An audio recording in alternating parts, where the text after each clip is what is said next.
তো হ্যালো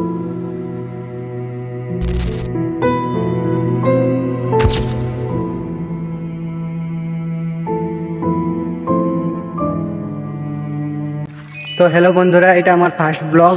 হয়তো তোমরা থাম্বনেল দেখে আমার ভিডিওটাকে ওপেন করেছো। তো গাইজ, আমাকে একটু সাপোর্ট করো। আমি কিছুদিন হয়েছে আমি ভিডিও আপলোড করছি এবং ঠিকঠাকভাবে সাপোর্ট পাচ্ছি না। গাইজ, তোমরা একটু সাপোর্ট করো। এবং আমি মেদিনীপুর, ওয়েস্ট বেঙ্গলে মেদিনীপুর জেলার আমি একটা মধ্যবিত্ত পরিবারের ছেলে। তো চাষবাস এইসব নিয়ে আমি ভিডিও বানাই। আমি চারিদিকে সেরকম যেতে পাই না।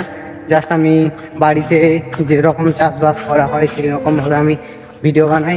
এবং টিউশন যাওয়ার সময় চারিদিকে যেসব আমরা মন্দিরে ঢুকি সেই সব নিয়ে আমি ভিডিও বানাই। তো গাইজ, একটু সাপোর্ট করো জাস্ট।